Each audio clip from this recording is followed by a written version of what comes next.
Yeah, that's it, Troy. You got to get in front of that. You got to feel that. Right. There, Troy. You got to get the body in front of it.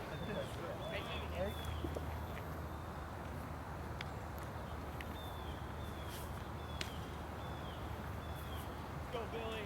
We got two right. Run on any hit. Let's go. Where's the play? That's it. Nice. Run it out. Run it out. You got it. Run it first. Tag the bag. That's it. Good. Good job, Nicholas. Good try. Hold Good him. try. All Good right. hit. I know. Come on, come on.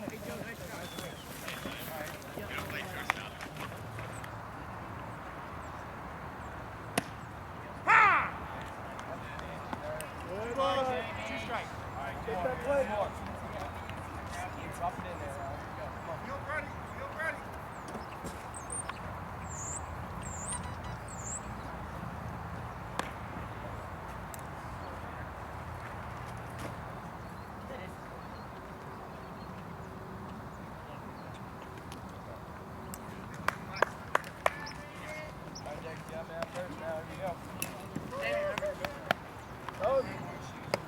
You got it, you got it, you got it.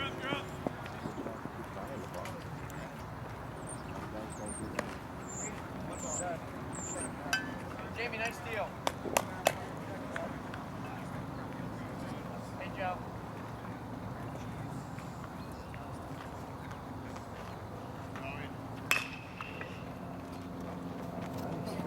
All right, Joe. Got it, Oh! Good turn. Oh! That's the bad job, though. Took his Joe eye on the off. wedge. You know what? That wasn't half bad.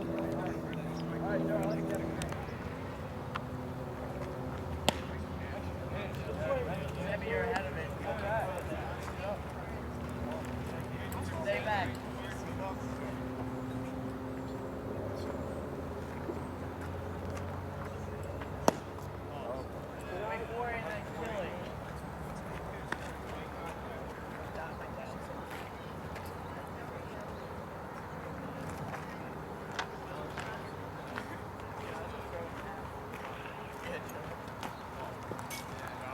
Joe again, nice throw.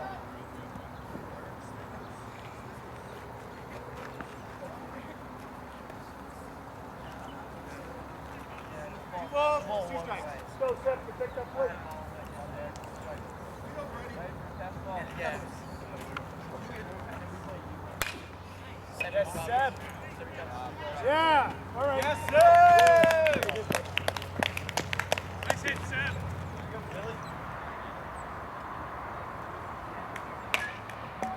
Come on, Devin, you got it, you got it. Hard. Good job. Okay, you got the runner. That's a good sign. Good job. Great job. Good job. Very good. Very good. Very good.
Go.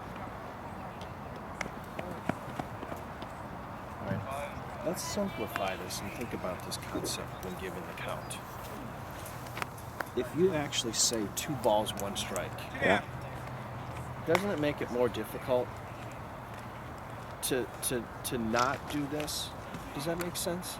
If you say 2-1, you just automatically with the way you present it vocally and mechanically, just 2-1 just seems to come together. Absolutely. But if you're 2-1, it seems to almost lend to the fact you're going to go 2-1. That's actually a good way to put I it. just thought about that. I've never thought about that before in that sense. Write it down.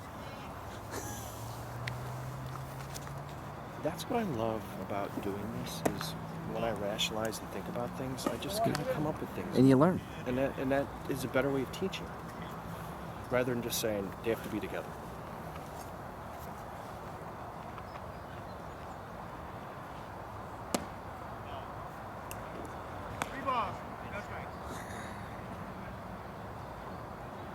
Let's talk to you about giving them an out-of-conjunction verb. You want to have the verbiage Yeah. at the same time. Okay. Now, think Okay. about this. I just thought about this. In giving it 2-1, it almost lends you to saying it and giving the mechanic boom boom 2 steps. Right. Yes. 2 balls, 1 strike. Yeah. Okay? Yeah. If you say 2-1, it kind of forces you to come up together. Does that make sense? So Right. try, So it's one thing. Yeah. try not saying 3 balls, 2 strikes. I will try. 3-2 together. Okay. I think that may How often do you remedy give it? the situation. Transitionary comes. So like second ball. Third ball, second strike, or And just I'll be whatever honest. And I'll after. be honest with you. It's random times. Yeah. too. Yeah. It's like that. Maybe I haven't. But anytime you have a transitionary count, Okay. anytime you think that they may ask you what the count is, Yep. and you'll get a flow and a feel for when coaches and players are asking. Yep. Then you'll just instinctively give it when they would ask. Okay. Yep. Yeah, try that Yep. concept. Okay. 3-2 together. I will. Or 1, Yep. 1-2. Yep.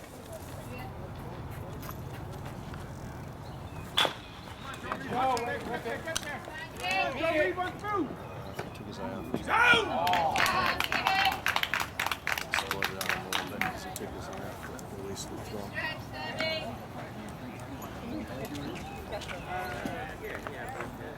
I haven't written too much down for him. I'm not going to overload him. Ooh.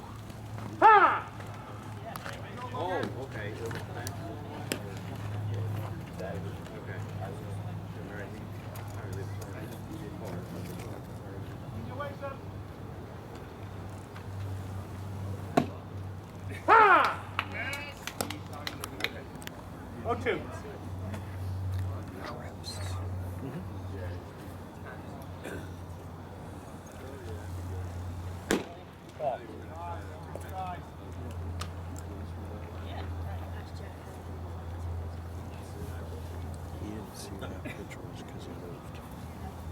Do you agree? Ball. Could have gotten that. Oh, I couldn't tell. I couldn't tell. That one he got right. The one before he could have gotten. He moved. He didn't see.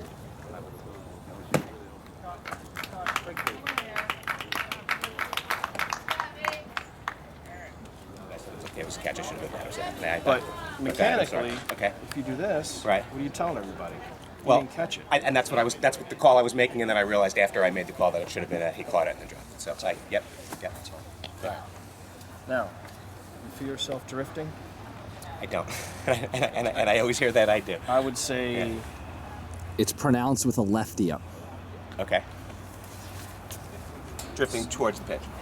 you had the 0-2 pitch. I'm not saying you got it right, you got it wrong. Mhm. You could have probably got it. On the outside, yeah. I don't think you fully saw the pitch because you were drifting. Okay. Okay. What the most difficult pitch for us to see is the low outside corner, and that's the money pitch.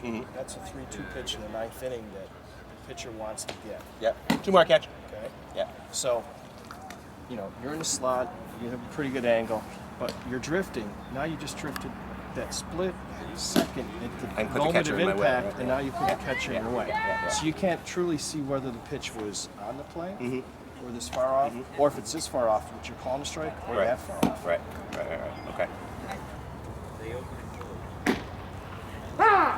Don't worry about this too. I gotta get him to lock in.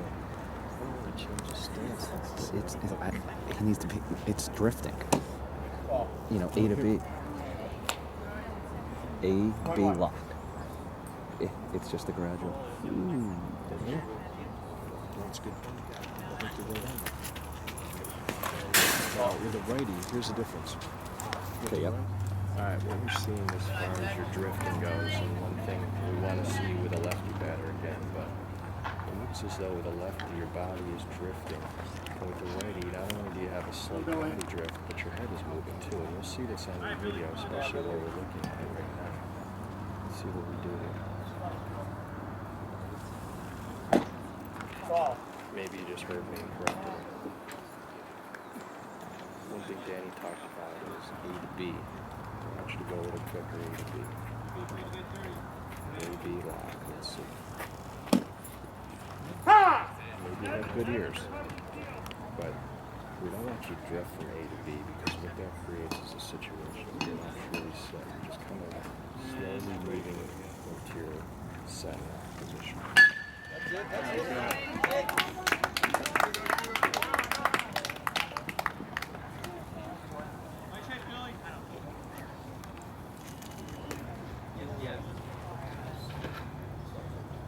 Right now you should be set.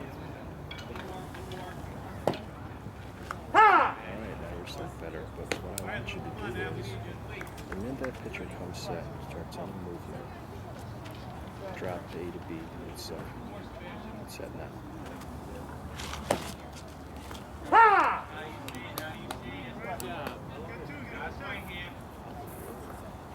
You getting that? Alright. Get set now.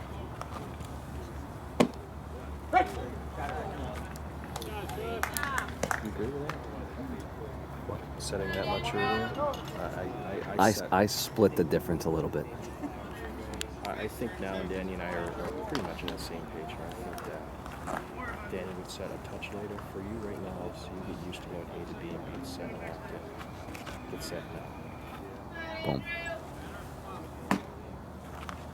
Danny's thinking maybe a split second later than what I was saying. So either one is going to be acceptable, but what I want you to do is be like being set sooner.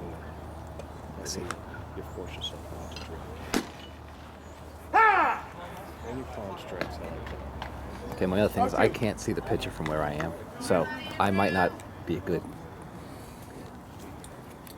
I can only see him.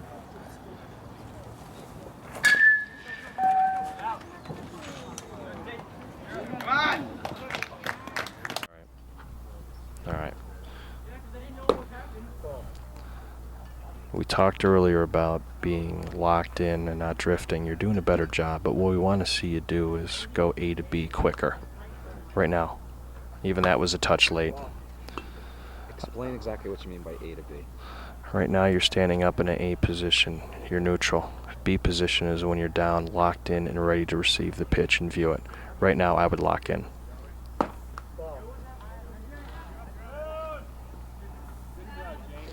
The pitcher's set on the mound in the set position. He's come set legally. Once he starts any movement, that's when I would like to drop and get down into my plate stance and be locked in sooner.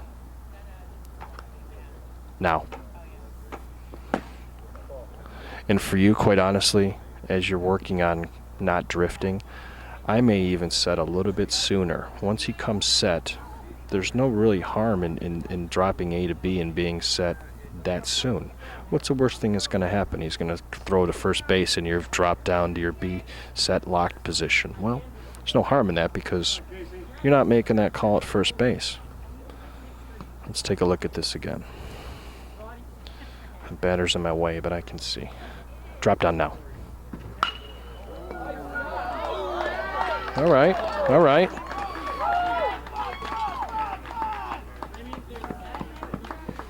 All right, we got a lot going on here. And for video, this is good. We're going to give you a lot to think about and digest. All right, first off, fair foul down the line like that, okay? Get on the line quicker to see it.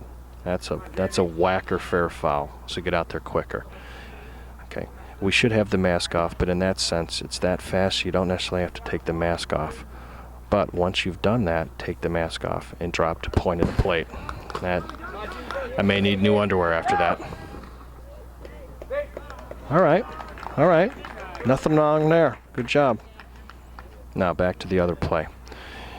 You ventured out in front of home plate in no man's land. Okay, and you try to get the bat out of the way. Think about this. NAP, NAP, necessary, available, possible. If you don't meet any or all of those 3 criteria, forget about the bat. And I'll be honest with you, I never clear the bat. Don't worry about it. Because you just put yourself out in front of home plate in no man's land with a potential play at home where you want to be sitting, set, waiting for the play so you can adjust to it. Forget the bat. But if you feel the urge to do it, if it's not necessary, available, or possible to get the bat, don't get it. And then once that play developed at home plate, drop back to the point of play. That's where you want to be. We make all of our determinations, reads, and adjustments from the point. So venturing out too far in front of the home plate area and wandering is just going to put you back to the plate later than you want to be there.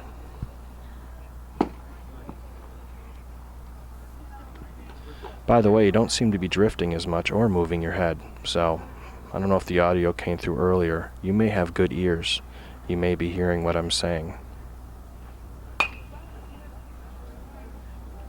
And if you are, good job.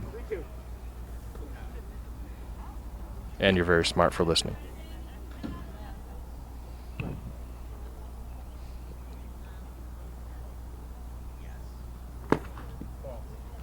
You did it right there.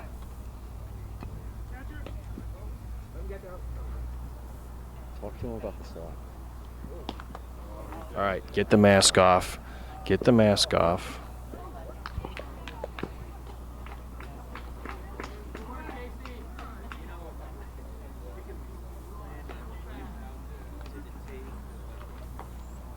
All right, let's talk about umpiring 101 right now.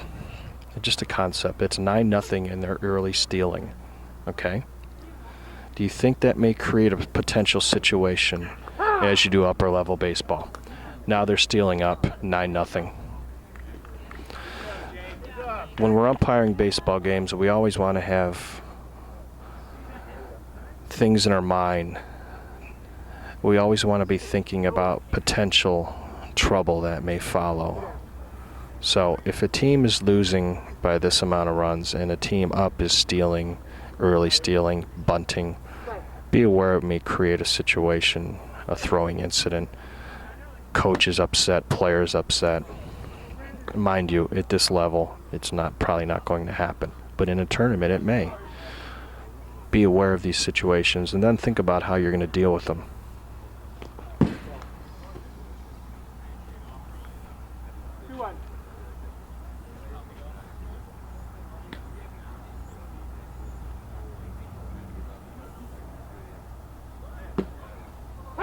I think you could be more in a slot here, especially with this batter he's giving you. Now he moved up a little bit, but if they give you more, then get out there more. All right, get up the line. There you go.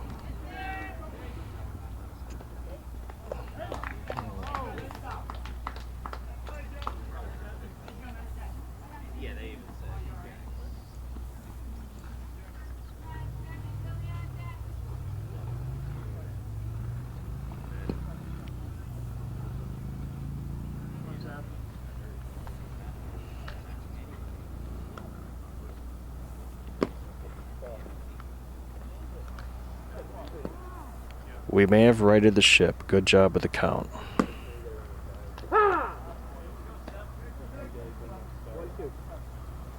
Alright, because I'm so darn picky. Never give the count while the catcher's standing up. Especially as kids get older, taller. And I can speak to this because I'm short. But you never want to give the count and then have somebody ask for the count right after that. Let him get down. Plenty of time to give the count, but don't do it while he's standing.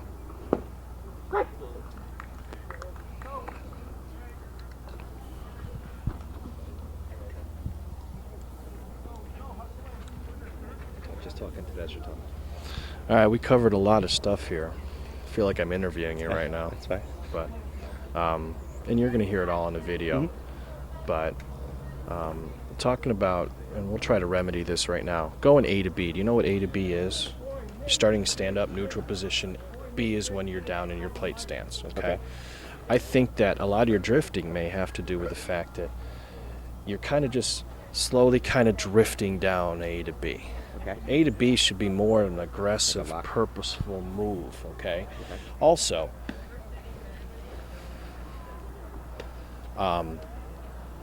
Just going this way, just a little. yeah. Technically, once he starts his delivery, any movement is when you should go A to B. You should drop down, okay? Okay. For two reasons. A lock and also to make sure that you're set and not locking in too late. Okay. For you right now, I would say, think about locking in even sooner. Once he comes set, lock in now. Just get used to being more aggressive and quicker locking in. And I think that may help your drifting. Okay. Now, your drifting, I noticed, and I want to see a left-handed batter, but not only are you drifting a little bit with righties, but your head's moving a little bit. So, be aware of that too. It's tough sometimes because you don't feel yourself doing it. This video is going to be huge. Sure. Because now you're going to see it, and it's going to make more sense. Not that it doesn't make sense, but now you're going to say, wow, I'm really moving that much. A lot of guys don't even notice it. And I don't think I know. One more pitch, ball's in, coming down. I think, I'm always conscious about trying to keep my head still, and I really think I have trouble following it with my eyes, so I think I'm almost consciously turning my head. See, your timing is good, which leads me to believe that your tracking is fine. If your tracking wasn't good, your timing would be too quick. Right. So I think it's more of in your head thinking, I don't think I'm going to see that pitch, so I have to. When in all actuality, if you trust yourself, you're seeing it fine. Right. It's just getting the concept that you don't have to move. Yep. Make sense? Yep. Good. Okay. All right. Let's see how you're doing locking in. Look at that. Nice and early. You're set. Oh, you're dropping a little bit, but I tell you what, you're going to see on the video, especially as you look at some of your work the last half inning before this, prior to this, the difference between when you're locking in now and before. I like this. Now, you're not drifting, but you're moving forward a little bit, so it's just a matter of putting it all together. But I like the way this locking in earlier, A to B, quicker, more aggressive. Look at that. Big difference. Huge difference. And Danny, correct me if I'm wrong, his head height looks better now.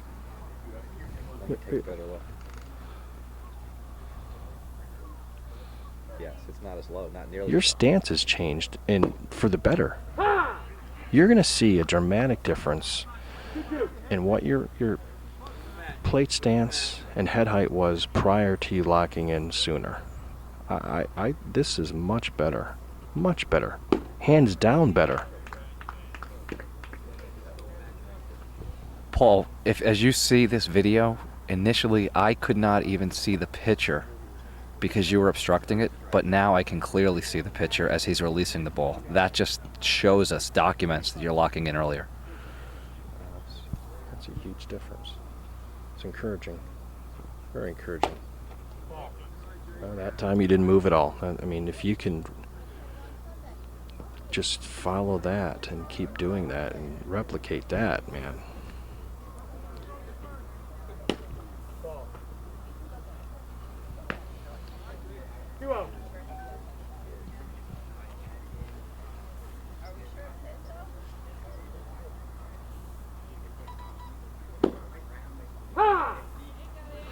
You know what it is also? You have more of a forward lean to your stance, which is putting your head closer to the catcher and the batter and further up in the slot even,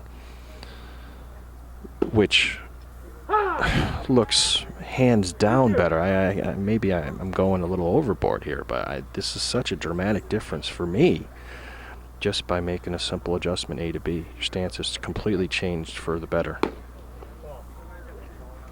Notice the lean? Yeah, I mean, this is good stuff. Good job.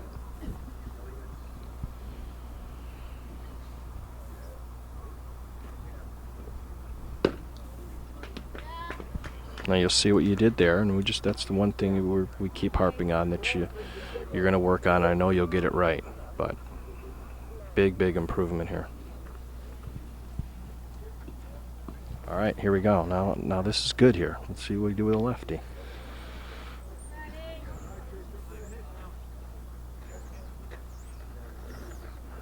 Yeah.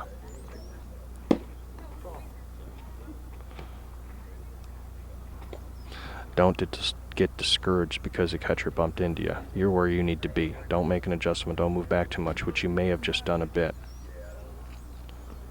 All right, you're going to see this. Now, I'm glad we have a lefty.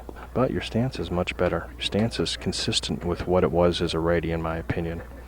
But now the drift is going to be more prevalent with the left-handed batter up. That was a double drift. But we've identified the problem. I'm going to stop harping on it now. We see it. Now we're going to fix it. But your stance, even with a lefty, is dramatically better, in my opinion.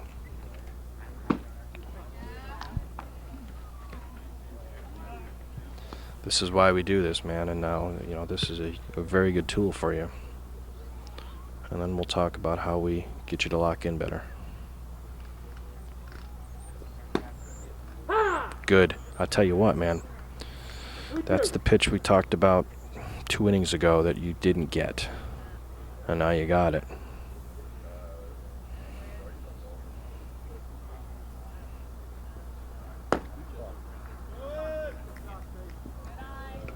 Let's take a look and see a side view here. You're locked in, you look good. Look at the head height, much better. All right, what'd your head do there? This is just another, a different perspective as to what you're doing back there. But you're going to see your head height, you're locked. Look at your head. A whole lot better. And this will prove to you that no, you're not too low. It's tough for us to see from behind the plate how your head was in the position and the height of it, but here's proof right here. It's exactly where it needs to be. But what Danny said, you got to put yourself in a position where you're confident that you're seeing the pitches. And some guys do work higher, but by the book, the way people teach, your head is exactly where it needs to be. Let's see what your body does. Perfect. Locked in. All right, there you go. Slight head movement. So ever so slight, but much better.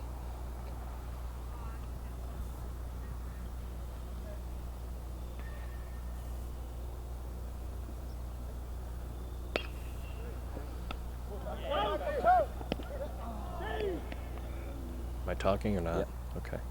All right, we got a lefty from the side here.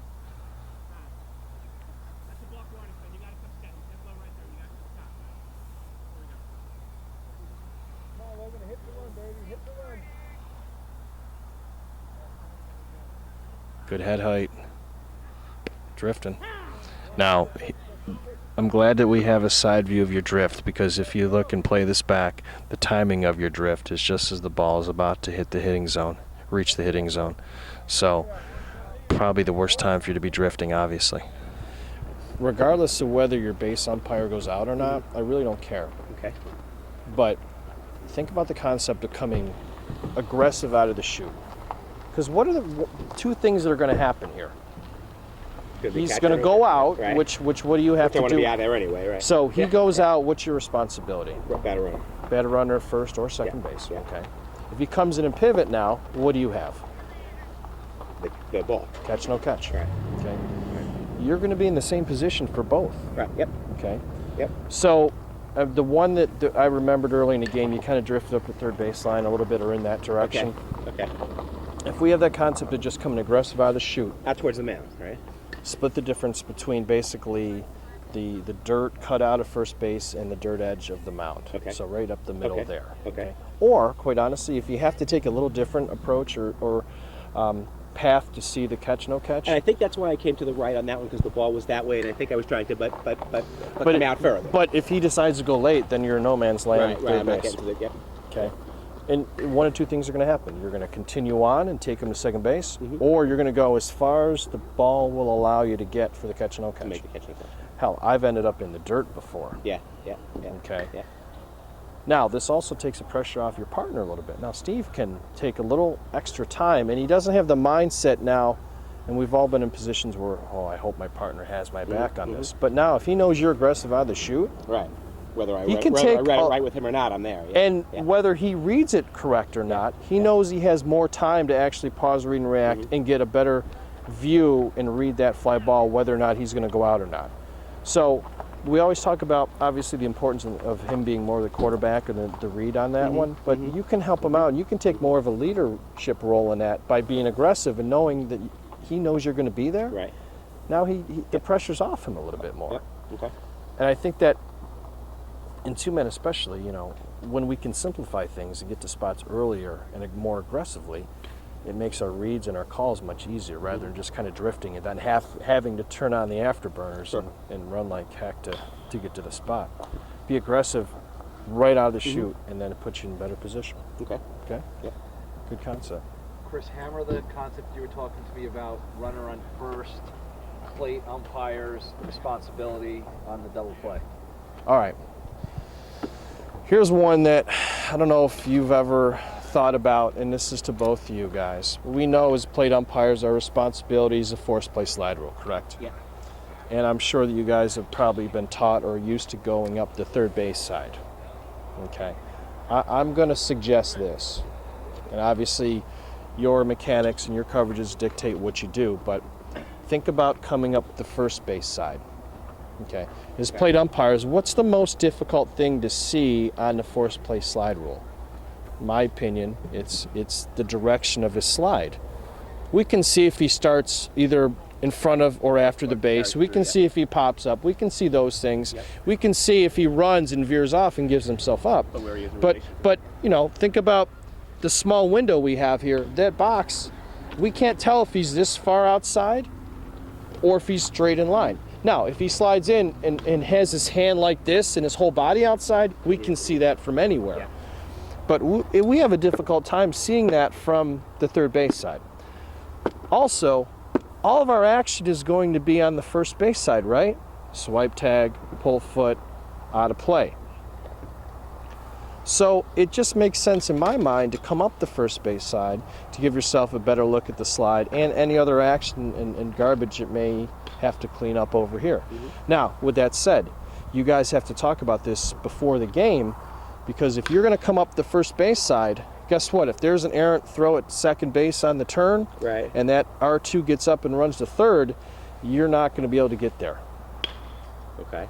because you've come up. So, Steve, now, knowing your first base or your plate umpire's coming up the first base side, you're going to have to take that play of R2 going to third base. Okay. You can get to third, Right.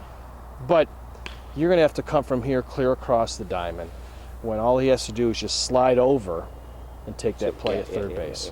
But just think about that concept and the position it puts you in. Because he's He's going to be in B already. He's going to be in B already. Right. All he has to do, and think about this, that runner going to second base, he's got to slide, collect himself, get up, change his momentum and direction, and run to third base. Yeah.